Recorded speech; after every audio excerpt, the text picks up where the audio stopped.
குடநாடு வழக்கு நீர்த்து போனதுக்கு காரணம் திமுக தான். எடப்பாடியை காப்பாற்றுது.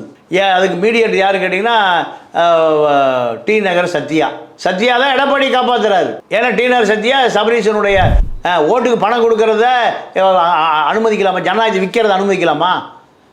இப்படி வாக்குரிமையை முதல்ல கோபமே வர்றது இல்லைங்க. நீங்கள் மலையாளி பார்த்து கற்றுங்க, வேறு யாரையும் கற்றுக்காதீங்க. இப்போ எடப்பாடி என்ன நடக்குதுன்னா, கீழே இருக்கிற தொண்டை சரியாக இருக்கான், அப்பாவியாக இருக்கான். நிர்வாகி பூரா திமுக கூட கள்ள உறவு வச்சுருக்கான், பிஜேபியோட கள்ள உறவு வச்சுருக்கான். இதை எப்படி எடப்பாடி காப்பாற்றுவார்? எல்லாம் ஈஸியாக டபுள் டாக்குமெண்ட் போடுறது தான் கட்சியில் இருக்கான். திமுக அதிமுக ரெண்டு பேரும் ஈஸியாக இருக்கிற எல்லா இடத்துலையும் டபுள் டாக்குமெண்ட் தான். டபுள் டாக்குமெண்ட் பணத்தை சம்பாரித்து கொண்டு வந்து என்ன பண்ணுறான்? வீசி எறிகிறான் மூஞ்சியில். 50 கோடி எடுத்துக்க, 100 கோடி எடுத்துக்கன்னு அந்த கட்சி அவனுக்கு சீட்டு கொடுக்குது. எனக்கு தெரிஞ்சு பல பேர் ஈஸியாக டபுள் டாக்குமெண்ட்டுக்காரன் பல பேர் நீங்கள் சட்டமன்ற உறுப்பினராக இருக்கான். இதுதான் அரசியல், திராவிட இயக்க அரசியல். சசிகலா இல்லை, வேலுமணி. சசிகலா இடத்துல வேலுமணி, ஜெயலலிதா இடத்துல எடப்பாடி. வேற எடப்பாடி வேலுமணி ஒன்றும் பண்ண முடியாது, தங்கமணி ஒன்றும் பண்ண முடியாது, வீரமணி ஒன்றும் பண்ண முடியாது, புதுக்கோட்டை ஹெல்த் விஜயபாஸ்கர் ஒன்றும் பண்ண முடியாது. இவர்கள் தான் எடப்பாடி. பாமக போன்ற கட்சிகள் எல்லாமே ஈஸியாக வந்து பிஜேபியில் வந்து சேர்ந்துட்டாங்க. நீங்கள் சொல்கிற மாதிரி இந்த 60% வாக்கு வச்சிருக்கிற இந்த தேமுதிக எதிர்த்து நிற்குதுங்களே. யார? பிஜேபியை. இல்லை, பிஜேபியை அது எதிர்த்துல நிற்கல. அதிமுக கூட 50 கோடி ரூபா பணம் வாங்கிட்டு நிற்கிது.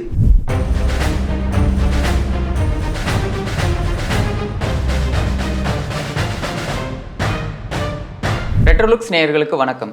இன்றைய பொலிட்டிக்கல் பல்ஸ் நிகழ்ச்சியில் நம்மளுடன் இணைந்திருப்பவர் மூத்த பத்திரிகையாளர் திரு பாண்டியன் அவர்கள். வணக்கம் சார். வணக்கம் சார். நேற்றைக்கு நடந்த மாவட்ட பொதுச் செயலாளர் கூட்டம், அதில் எடப்பாடி என்ன பேசியிருக்காருன்னா, எனக்கு ரொம்ப வருத்தமாக இருக்குது, இந்த தேர்தல் நடந்தது பார்த்தா எனக்கு ரொம்ப வருத்தமாக இருக்குது. இதுக்கு முன்னாடி ஒரு 10 சீட்டாவது ஜெயிப்பாங்க அப்படின்ற ஒரு எண்ணத்தில் இருந்தாங்க.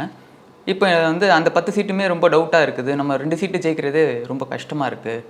யாருமே சரியாக வேலை செய்யலை, நிர்வாகிகள் யாருமே சரியாக வேலை செய்யலை, கொடுத்த பணத்துக்கும் யாருமே கீழ்மட்டத்தில் கொண்டு போய் சேர்க்கலை. முன்னாடி இருந்த அந்த விசுவாசம் வந்து இப்போ தலைமைக்கும் இல்லை, கழகத்துக்கும் இல்லை அப்படின்னு சொல்லிட்டு அதுக்கு பேசியிருக்காரு. இதை பற்றி என்ன நினைக்கிறீங்க சார்? இல்லை, எடப்பாடியுடைய வேதனை நியாயமானது. ஏன்னா அதிமுக திமுக 2 கட்சிகளுமே அதிகாரத்தை பங்கு போடுவது மட்டும்தான் போட்டியை தவிர, நீங்கள் கட்சியை காப்பாற்ற வேணும், கட்சி ஆட்சிக்கு வரணும், இது அவருடைய நோக்கம் அல்ல. ஏன்னா அதிமுக இருந்தால் திமுக காரன் காசை கொடுத்து வேலை செஞ்சுக்கிறான், திமுக கார அதிமுக காரனை கொடுத்து வேலை செஞ்சுக்கிறான். அப்போ அந்த கட்சி ஜெயிக்க வேண்டிய அவசியம் திமுக காரனுக்கும் இல்லை, திமுக காரனுக்கும் இல்லை. உதாரணத்துக்கு இப்போ திருநெல்வேலியில் காங்கிரஸ் வேட்பாளர் நிற்கிறார், ராபர்ட் புரூஸ். இவரை எதிர்த்து நிற்கக்கூடியவர் நயினார் நாகேந்திரன். திமுகவிலிருந்து ஸ்டாலினுக்கு 2ஆம் இடம் யாருன்னா தங்கம் தென்னரசு, தொழில்துறை மந்திரி. அவர் இன்சார்ஜ் போடுறாரு, எப்படியா ராபர்ட் புரூஸ் ஜெயிக்க வைக்கணும்னு. ராபர்ட் புரூஸுக்கு எதிராக தங்கம் தென்னரசு நயினார் நாகேந்திரன் கூட கள்ள உறவு வச்சுக்கிறேன். நீங்கள் கட்சி சொன்னால் கட்சியினுடைய கட்டுப்பாட்டுக்கும் இல்லை, கட்சிக்கு விசுவாசமாக இல்லை. யாருக்கு விசுவாசமாக இருக்காரு? பிஜேபிக்கு நட்பாக மாறிட்டார். யாரு? திமுகவோட ஸ்டாலினுக்கு அடுத்து 2ஆம் இடம் தங்கம் தென்னரசு, தமிழச்சி தங்கப்பாண்டியனுடைய சகோதரன். நீங்கள் யாருக்கு அதிர்ச்சி? நீங்கள் ஸ்டாலினும் இதே எடப்பாடி புலம்புற மாதிரி ஸ்டாலின் புலம்பணும். எடப்பாடி புலம்புவதை போல ஸ்டாலின் புலம்பலை. ஏன்னா அவருக்கு எப்படியாவது ஜெயிச்சிரும். இது எடப்பாடியுடைய ஸ்டாலினுடைய நிலைமை. உடனே ஸ்டாலின் என்ன பண்ணுறாருன்னா, அங்கே கொண்டு போய் அனிதா ராதாகிருஷ்ணன் அமைச்சரை நிறுத்தி வேலை பார்க்க சொல்கிறார். ஒரு அமைச்சர்னா 2வது அமைச்சர் இருக்காருனால அவர் கொண்டு அங்கே வேலை பார்க்க சொல்கிறார். அதே போல தான் எடப்பாடிக்கு திமுகவை எதிர்த்து அரசியல் செய்யக்கூடிய யாருமே திமுகவோட நட்பாக இருக்கான், திமுகவோட நட்பாக, பிஜேபியோட நட்பாக இருக்கான். இல்லை, வெளியில் வந்து இப்படி பேசிகிட்டு இருக்காரு. இது மாதிரி யாருமே வந்து தலைமைக்கு வந்து உண்மையாக இல்லை, எல்லா நிர்வாகிகளும் வந்து டிஎம்கே சைடு போயிட்டு இருக்காங்க, இல்லை பிஜேபி சைடு போயிட்டு இருக்காங்கன்னு சொல்கிறீங்க. டிடிவி என்ன சொல்கிறாருன்னா, எடப்பாடி வந்து டிஎம்கே கூட கள்ள உறவில் இருக்காருன்னு சொல்லிட்டு டிடிவி பேசிகிட்டு இருக்காரு. அதுவும் உண்மைதான், எல்லாம் உண்மைதான். ஏன்னா குடநாடு வழக்கு நீர்த்து போனதுக்கு காரணம் திமுக தான், எடப்பாடியை காப்பாற்றுது.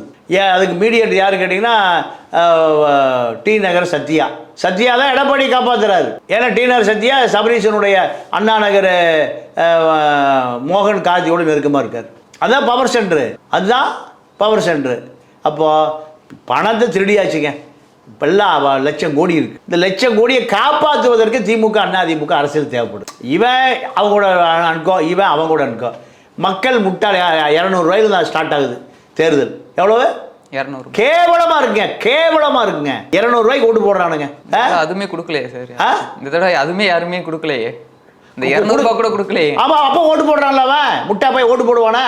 நீங்க ஓட்டு போடுகிற ஆட்கள் எல்லாமே நேரடியாக அந்த வாக்காளர்களை சந்திக்கவே முடியாது. நீங்கள் வருத்தப்படுறீங்க, ஏங்க எனக்கு 200 ரூபா கொடுக்கலைங்கன்னு. அவ்வளோ கேவலமாயிட்டீங்க. மக்கள் எவ்வளோ கேவலமாக இருக்கான்னு பாருங்கள். உங்கள் மூலம் தெரியுது. 200 ரூபா கொடுக்கலங்க எங்களுக்கு.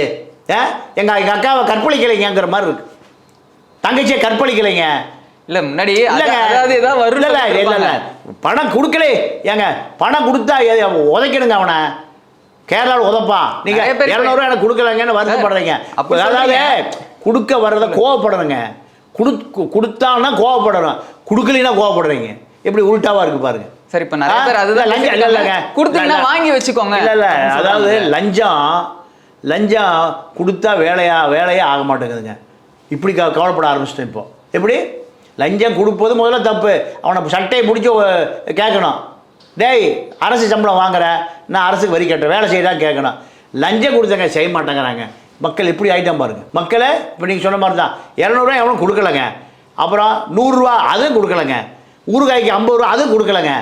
இப்படி ஆகிட்டீங்க. அப்போ மக்களில் இது மக்கள்கிட்ட அவேர்னஸ் இல்லைங்க, மக்கள்கிட்ட விழிப்புணர்வு இல்லை. நான் நேற்று கோடம்பாக்கம் ஸ்டேஷனுக்கு ஒரு நண்பருக்காக போயிருந்தேன், ஒரு சின்ன உதவிக்கு போயிருந்தேன். அப்போது கோடம்பாக்கம் எஸ்ஐ ரோட்டு கடை இட்லி கடையை ரெகுலராக மாமூல் வாங்கிட்டு இருக்கான். 3 நாள் மாமூல் வரல. வேற ஒருத்தர் கூட அந்த இட்லி கடை போட விட்டான். யார்? கோடம்பாக்கம் எஸ்ஐ. நான் நேற்று இருக்கும்போது அந்த 3 நாள் இட்லி கடை போடாமல் காலில் அடிபட்டு வீட்டில் நடந்தாலும் அவன் வந்து குழந்தை குட்டி பொண்டாட்டி உள்ளையோடு வர்றான் எங்கள் ஸ்டேஷனுக்கு. ஏங்க நான் அந்த நம்பித்தாங்க குழந்தை குட்டிலாம் படிக்குது. ரோட்டு கடை இட்லி கடையை எஸ்ஐ வேற ஒருத்தருக்கு விற்கிறாங்க. நான் சாட்சி. அப்போ அவனுக்கு இட்லி கடைக்காரன் பாவமா இல்லையா?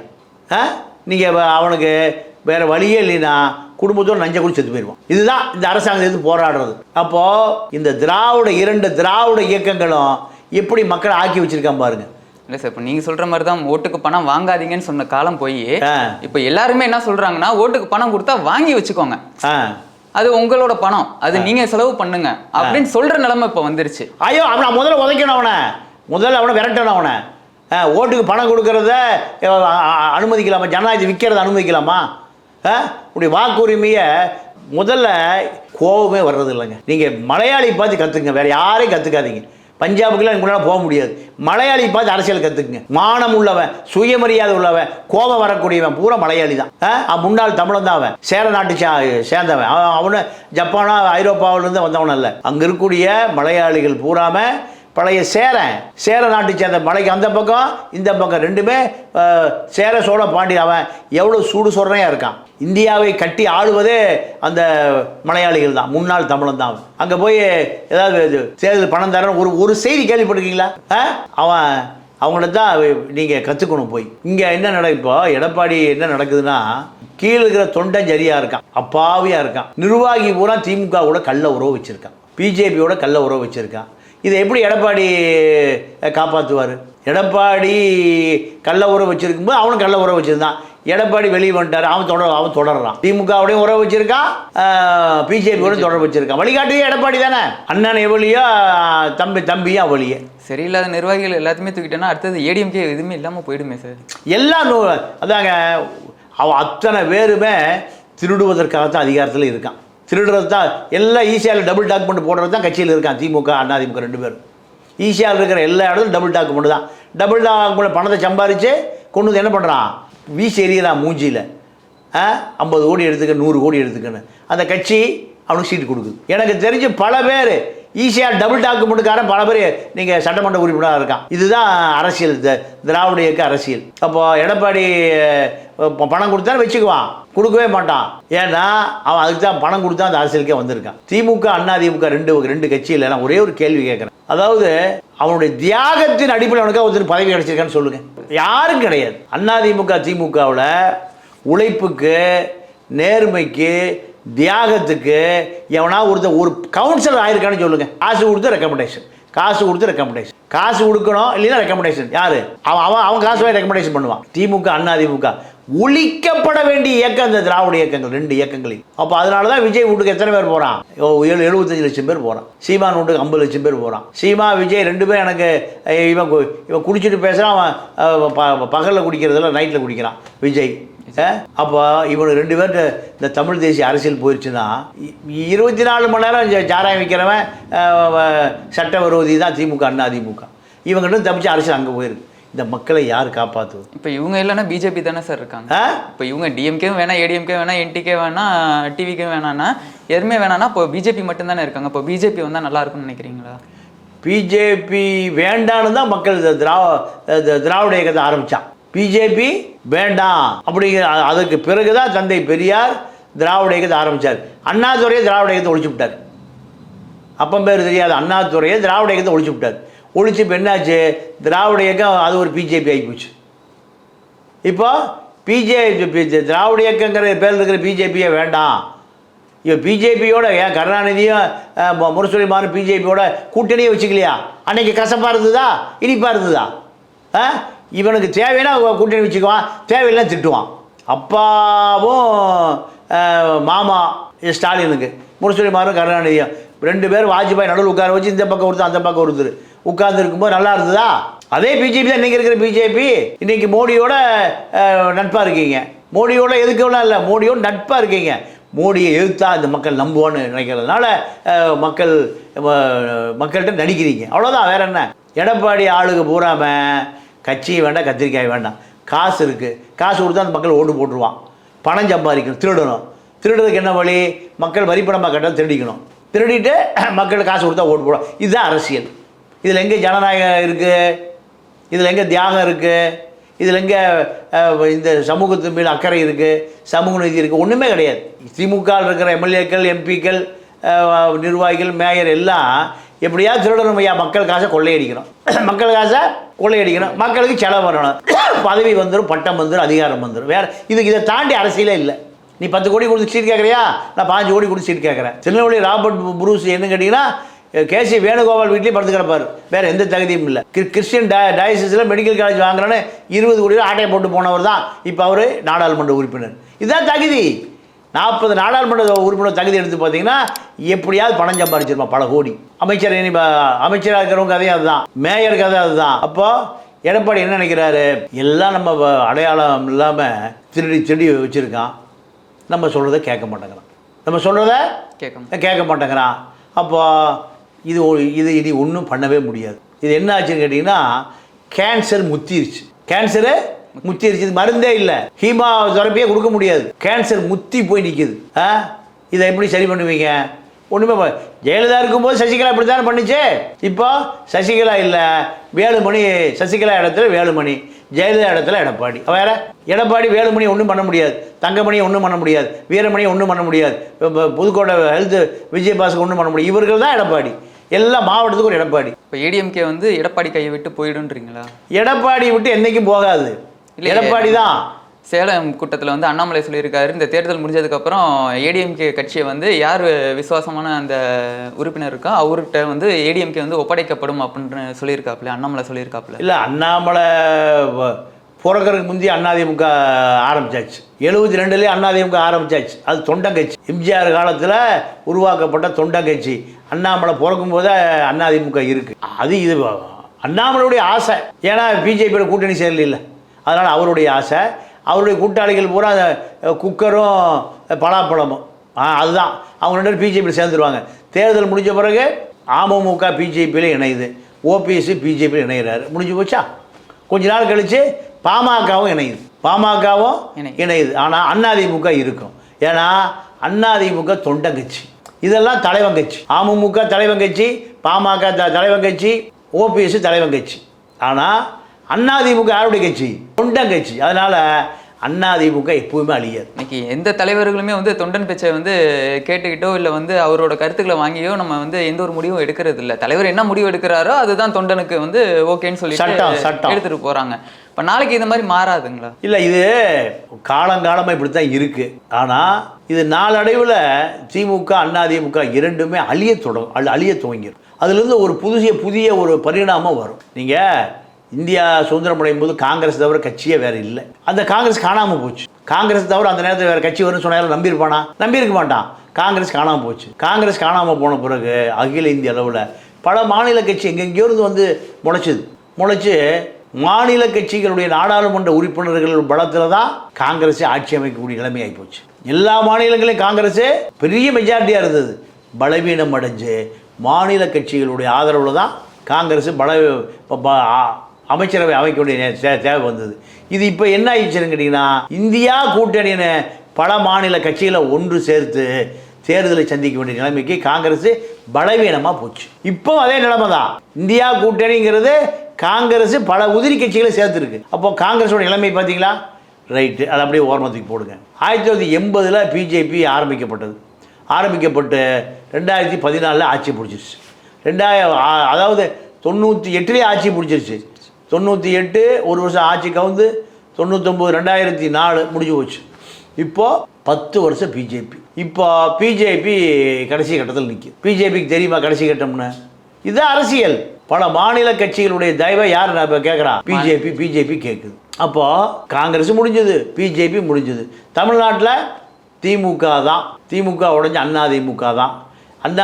திமுக தான் இப்போ அரசியல் கட்சி. இப்போ 2 கட்சிகளுக்கு மாற்றா எங்கேயோ சினிமா நடிச்சிட்டு இருந்த விஜயை மக்கள் போய் தேடி கொண்டு வரோம். 2 கட்சிகளுக்கு மாற்றா யார்? விஜய் கொண்டு வரோம். சீமானை கொண்டு வந்தால் சீமா அந்த கட்சிகிட்ட காசை வாங்கிட்டு அங்கேயும் செட்டில் ஆகிட்டார். ஒரு வேலுமணி பினாமி ஆகிட்டார். இப்போ விஜய்க்கு 1 கோடி பேர் ஓட்டு போடுவான்னு எதிர்பார்க்குறாங்க. பெரிய பரபரப்பு. கில்லி நிறைய ஓடுதுங்கிறான். 2வது ரிலீஸ் ஓடுதுங்கிறான். இதான் இந்த சமூகத்துக்கு என்னையா நடக்குது? சமூக மாற்றம் நடக்குதா? இலவச கல்வி கிடைக்குதா? இலவச மருத்துவம் கிடைக்குதா? இலவச வேலை வாய்ப்பு கிடைக்குதா? சிறு தொழில் நல்லா இருக்கானா? எதுவுமே இல்லை. கில்லி ஓடுதியா? என்ன ஓடுது? எப்படி சந்தோஷப்படுறான் பாரு மக்கள். அப்போது இவங்கிட்ட அரசியலே இல்லை. அரசியலே வெளியே போயிடுச்சு. அப்போ அரசியலை கற்றுக் கொடுப்பதற்கு ஒரு பெரியார் தேவைப்படுறார்.